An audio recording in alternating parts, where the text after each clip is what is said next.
Hi hello నమస్తే. ఆకాశంలో సగం అవకాశంలో సగం అంటూ మహిళలు అన్ని రంగాల్లో దూసుకుపోతున్నారు. ఆ కోవకే చెందుతుంది ఈరోజు నేను మీకు పరిచయం చేయబోతున్న లీలా శ్రావణి. ఇంటర్లో స్టేట్ ర్యాంకర్గా నిలిచింది. 1000 మార్కులకు గాను 943 మార్కులు సాధించి స్టేట్ టాపర్గా నిలిచి లోకేష్ గారిని కూడా కలిసిన లీలా శ్రావణి మనతో ఉంది. మాట్లాడదాం. Hi, congratulations. టాపర్ అవ్వడం అనేది సాధారణంగా అంత ఆషామాషి వ్యవహారం ఏమీ కాదు. అంటే ఎంతో కష్టపడితేనే కానీ ఈ ర్యాంక్ సాధించడం. అయితే పెళ్ళైన తర్వాత కూడా ఈ చదువులు కంటిన్యూ చేసేవాళ్ళు చాలామంది ఉంటారు. కానీ పెళ్ళయ్యి పిల్లలు ఉండి కూడా మీరు ఈ స్టేజ్కి వచ్చారు. మీ బ్యాక్గ్రౌండ్ సపోర్ట్ ఏ విధంగా ఉండేది? ఎలా స్టేట్ ర్యాంక్ సాధించడంలో వాళ్ళు మిమ్మల్ని ఏ విధంగా సపోర్ట్ చేశారు? బ్యాక్‌గ్రౌండ్ సపోర్ట్ అనంటే, ఇంట్లో మన బాధ్యతలు చేసుకుంటూ, మనం బయట చదువుకుని, మనం కరెక్ట్‌గా ఉంటే మనకొచ్చే సపోర్ట్ గూడా కరెక్ట్‌గా ఉంటది అనని నేనెక్కువ ఆలోచిస్తాను. అందుకే మనం ఎప్పుడూ ఒక రైట్ వేలో వెళ్తే మనకొచ్చే సపోర్ట్ కూడా కరెక్ట్‌గా ఉంటది. అందుకే నేను ఇంట్లో మన బాధ్యతలు అలాగే చేసుకుంటూ వెళ్తూ, అది మా అత్తయ్య చూసి ఓకే. నేను నీకు సపోర్ట్ చేస్తాను అని చెప్పేసి అన్నారు. నేను అప్పుడు ఆ బాధ్యతలు అలా కరెక్ట్‌గా నిర్వహించుకున్నాను కాబట్టి, వాళ్ళు నాకు అంతే సపోర్ట్ ఇచ్చారు.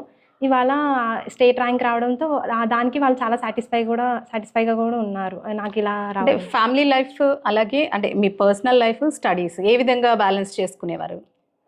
మార్నింగ్ టైమ్స్‌లో 9 లోపు నేను ఇంట్లో మొత్తం అంతా చూసుకొని, మళ్ళీ కాలేజ్‌కి వెళ్ళి, మళ్ళీ 3 కల్లా ఇంటికొచ్చేసి 3-6 ఇంట్లో చూసుకుంటూ, తర్వాత నైట్ 2 లేకపోతే ఎర్లీ మార్నింగ్ 3-4కి ఆ టైంకి లేచి నా స్టడీస్ నేను కంటిన్యూ చేసేదాన్ని. అలా ఫ్యామిలీ టైం కూడా మిస్ చేసేదాన్ని కాదు. వాళ్ళకిచ్చే టైం వాళ్ళకి ఇచ్చి, అలాగే ఎర్లీ మార్నింగ్స్ ఎక్కువ లేట్ నైట్స్ చదువుకుంటూ ఉండేదాన్ని. మీరు స్టేట్ టాప్ ర్యాంకర్ అయిన నేపథ్యంలోనే లోకేష్ గారిని కూడా కలవడం జరిగింది. ఏం మాట్లాడారంటే మీ తరపున మీరేం అడిగారు ఆయన్ని? ఆయన్ని నేను నా ఫర్దర్ స్టడీస్ కంటిన్యూ చేయాలి అనంటే, నాకు ఫ్రీ ఎడ్యుకేషన్ ఇప్పించమని అడిగాను. అప్పుడు సరే, మాకు నియోజకవర్గంలో గానీ, లేకపోతే మండలంలో గానీ ఏదైనా ఒక ప్రైవేట్ కాలేజ్‌లో నాకు లోకల్ అంటే పాపని టేక్ కేర్ చేసుకుంటూ ఉండాలి అనంటే, నాకు ఫ్రీ ఎడ్యుకేషన్ ఇప్పిస్తే నేను ఫర్దర్‌గా కంటిన్యూ చేయాలని చెప్పేసి అడిగాను ఆయన్ని. ఓకే. మీరు డిగ్రీ ఇప్పుడు ఏ కాలేజ్‌లో కంటిన్యూ చేయాలనుకుంటున్నారు? అలాగే మీకొక ఆఫర్ కూడా వచ్చింది ఒక కాలేజ్ నుంచి. దాని గురించి చెప్పండి. విఎస్ఆర్ రూరల్ డిగ్రీ కాలేజ్ నుంచి నాకు ఒక ఆఫర్ వచ్చింది. ఫ్రీ ఎడ్యుకేషన్ ఇప్పిస్తాము అని చెప్పేసి. దానికి నేను పర్టిక్యులర్‌గా ఆ కాలేజ్‌ని ఎక్కువ ఇంట్రెస్ట్ చూపించడానికి నాకు ఆ కాలేజ్‌లో కాంపిటీటివ్ ఎగ్జామ్స్‌కి కోచింగ్ ఇప్పిస్తామని చెప్పన్నారు. డిగ్రీ అనేది మనం ఏ కాలేజ్‌లో ఉన్నా ప్రైవేట్‌గా కట్టినా, లేకపోతే రెగ్యులర్‌గా వెళ్ళినా సరే పాస్ అయిపోవచ్చు. బట్ మనకి తర్వాత జాబ్ నెక్స్ట్ స్టెప్ ఏంటి అన్నది ఒక క్వెషన్ మార్క్ ఉంటది. మెయిన్‌గా గర్ల్స్‌కి. డిగ్రీ అయిపోయిన తర్వాత ఏం చేయాలి? మ్యారేజ్ చేసేస్తారు చాలామంది వరకు. కానీ ఇక్కడ ఈ కాలేజ్‌లో స్టార్టింగ్ ఇయర్ నుంచే కాంపిటీటివ్ ఎగ్జామ్‌కి అనేది కోచింగ్ ఇస్తున్నారు. దానివల్ల మనకి కాన్ఫిడెన్స్ లెవెల్ పెరిగి, మనం ఎగ్జామ్‌కి వెళ్ళే టైంకి మనకి ఏ ప్రెషర్ లేకుండా మనం కూడా ఒక జాబ్ ఈజీగా సెక్యూర్ చేయొచ్చు అన్న ఇదిలో ఉంటది. నాకు అది బాగా నచ్చింది ఈ కాలేజ్ నుంచి. అందుకే నేను ఈ కాలేజ్ వైపు కూడా ఎక్కువ ఇంట్రెస్ట్ చూపించడానికి కారణం అయితే మెయిన్ అదే. ఓకే. చాలామంది కొన్ని రీజన్స్‌తో అంతే పెళ్ళనే కాదు కొన్ని రీజన్స్‌తో స్టడీస్‌ని మధ్యలోనే ఆపేస్తూ ఉంటారు. అలాంటి వాళ్ళకు మీరిచ్చే సజెషన్స్ ఏంటంటే, ఆఫ్టర్ మ్యారేజ్ మనం కరెక్ట్‌గా ఉండి వాళ్ళని ఏ విధంగా అడగాలో ఆ విధంగా అడిగితే వాళ్ళు ఖచ్చితంగా మనకి సపోర్ట్ చేస్తారు. బట్ మనకి దేనికన్నా కొంచెం టైం పట్టిద్ది. నాకు 4 ఇయర్స్ టైం పట్టింది. నాకు ఈలోపు పాప పుట్టడము, తర్వాత నేను అంత టైం తీసుకున్న తర్వాత నాకు ఇవాళ ఇదొచ్చింది. లేదు అప్పుడే ఆపేసి ఉంటే ఓకే.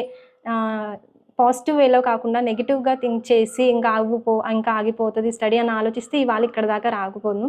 ఒక పాజిటివ్ థాట్ అనేది మన మైండ్‌లో ఉంటే ఖచ్చితంగా అది ఇవాళ కాకపోవచ్చు, లేకపోతే రేపు అవ్వచ్చు. ఖచ్చితంగా అది అవుతది అన్న కాన్ఫిడెన్స్‌తో ఉంటే ఖచ్చితంగా అది మనకి జరుగుతది అనుకున్నా. రైట్. అలాగే తిను ఈ స్టేజ్‌కి రావడానికి వెనక ఫ్యామిలీ సపోర్ట్ కూడా చాలానే ఉంది. ముఖ్యంగా హస్బెండ్. ఎందుకంటే తన పర్మిషన్ లేనిదే తిను ఇంతవరకు కూడా రాలేదు. సో తనతో కూడా మాట్లాడదాం. మీ పేరు? నా పేరు మణికంఠ అండి. ఓకే. చాలామంది హస్బెండ్స్ అన్ని విషయాల్లో సపోర్ట్ చేస్తూ ఉంటారు. కానీ పిల్లల్ని వదిలేసి కాలేజ్‌కి వెళ్ళి చదువుకునేంత ఫ్రీడమ్ అయితే చాలా తక్కువ మంది ఇస్తూ ఉంటారు. సో ఎలా ఎంకరేజ్ అంటే తను మిమ్మల్ని ఎలా అడిగింది? నేను తర్వాత చదువుకుంటాను, నాకు ఇంట్రెస్ట్ ఉంది అని. ఆ టైంలో మీకేమనిపించింది? తను మ్యారేజ్ అయిన తర్వాత ఒకరోజు ఇలా చదువుకోవాలని చెప్పి ఉందని చెప్పి నన్ను అడిగిందండి. దానికి నేను చాలా సంతోషపడ్డాను. ఎందుకంటే మ్యారేజ్ అయినా సరే చదువు పైన తనకున్న ఇష్టం తనని ఎంకరేజ్ చేయడానికి మెయిన్ రీజన్ అండి. సరే చదువుకోమని చెప్పి నేను చెప్పాను. అన్నట్టుగానే అక్కడ అదే టైంలో మా పందలపాకలోనే హై స్కూల్‌లో H+ పెట్టడం, అది మాకు దగ్గరగా ఉండడం మాకు చాలా సంతోషమైన విషయం అది. వెంటనే అక్కడ జాయిన్ చేశానండి. మేమందరం పెట్టుకున్న నమ్మకాన్ని నిజం చేస్తూ మంచి మార్కులు తను సాధించింది. తనను మెచ్చుకున్న మన విద్యాశాఖ మంత్రి గారు మమ్మల్ని విజయవాడ పిలిపించారు. ఆయన తను ప్రత్యేకంగా సత్కరించారు. ఇప్పుడు ఆ టైంలో తిను అక్కడ మాకు ఫ్రీ సీట్ ఇస్తే మేము అంటే కొంచెం పేదరికంలో ఉండడం వల్ల ఫ్రీ సీట్ అంటే ఇప్పిస్తే మాకు మంచి జరుగుతుందని చెప్పి అక్కడ మేము అడగడం జరిగింది. ఆయన సరే అమ్మా మీకు ఏం కావాలో మేము చేసి పెడతామని చెప్పి ఆయన పాజిటివ్ రెస్పాన్స్ అయితే ఇచ్చారండి. మేము అక్కడ జరిగిన విషయాన్ని తెలుసుకున్న విఎస్ఆర్ రూరల్ జూనియర్ కాలేజ్ అధినేత డాక్టర్ మల్లిడమ్మిరెడ్డి గారు మా ఇంటికి సార్స్ని అయితే పంపారండి.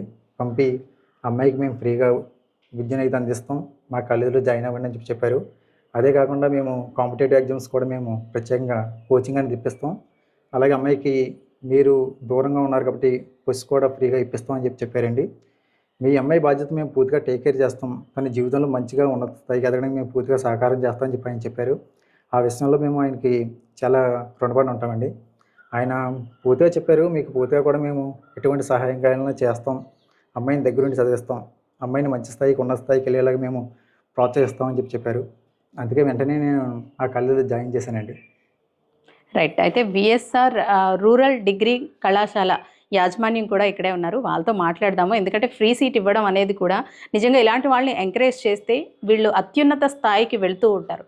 సో ఆ కోవలోనే విఎస్ఆర్ డిగ్రీ కళాశాల కూడా ఉంది, ఆయనతో మాట్లాడదాము.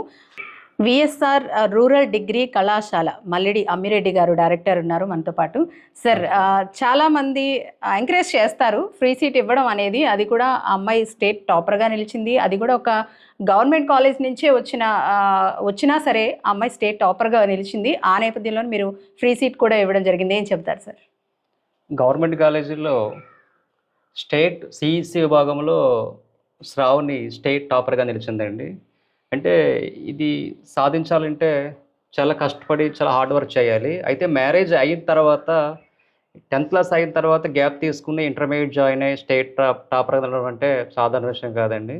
ఆ అమ్మాయిని ఎంకరేజ్ చేయాలనే ఉద్దేశంతో మా విఎస్ఆర్ కాలేజీ నుంచి ఎడ్యుకేషన్ పూర్తిగా ఫ్రీగా ఇవ్వాలని వాళ్ళకి ఆఫర్ చేసాము. ఎడ్యుకేషన్తో పాటు ఈ బస్ ఫెసిలిటీ, డిగ్రీతో పాటు డిగ్రీ అనేది ఒక అకాడమిక్ సర్టిఫికేట్ అంతేనండి. ఆ సర్టిఫికేట్తో జాబ్ సంపాదించాలంటే ఎడిషనల్ స్కిల్స్ కూడా కావాలండి. అవి కూడా శ్రావణికి మేము ఉచితంగానే ప్రొవైడ్ చేస్తున్నామండి. Okay, thank you so much అండి. ఇలాంటి వాళ్ళని ఎంతో మందిని మీరు సపోర్ట్ చేస్తూ, అంటే ఎంతోమందికి చదువు మీద ఇంట్రెస్ట్ ఉంటుంది కానీ ఫైనాన్షియల్ స్టేటస్ బాగోకో ఇతర కారణాలతో ఆపేస్తూ ఉంటారు. అలాంటి వాళ్ళు ఇంకా చాలామందిని ఎంకరేజ్ చేయాలని కోరుకుంటున్నాము. అలాగే మనతో పాటు శేషవేణి గారు ఉన్నారు, డైరెక్టర్. మేడం నమస్తే అండి. మేడం, మహిళలు అన్ని రంగాల్లోనూ ముందుండాలి అని అందరూ చెబుతూ ఉంటారు, కానీ చాలా తక్కువ మంది ఆ మాటలకి కట్టుబడి పాటిస్తూ ఉంటారు. సో ఇలాంటి వాళ్ళు అంటే రూరల్ ఏరియాస్ నుంచి వచ్చిన వాళ్ళు చాలామంది ఉంటారు. చదువు నిజంగా చెప్పాలంటే మట్టిలో ఆణిముత్యాలు అంటారు. ఆ ఆణిముత్యాలు వెలికి తీయడం కూడా చాలా కష్టం. అలా కొద్దిమంది మాత్రమే వస్తారు. వాళ్ళకి మరింత అంటే కెరియర్లో బాగా గ్రోత్ ఉండాలి అంటే కనుక మీలాంటి వాళ్ళు చాలామంది వాళ్ళని ఎంకరేజ్ చేస్తూనే ఉండాలి. ప్రస్తుతం మీరు చేస్తున్నది కూడా అదే. ఏం చెబుతారు అంటే ఒక ఫ్యామిలీ లైఫ్ని స్టడీస్ని బ్యాలెన్స్ చేసుకుంటూ తను ఈరోజు ఈ స్టేజ్ వరకు వచ్చింది. ఆ నేపథ్యంలోనే మీరు కూడా వాళ్ళకి ఫ్రీ ఎడ్యుకేషన్ ఇవ్వడం జరుగుతుంది. ఏం చెబుతారు అమ్మాయిల విషయంలో మెయిన్గా?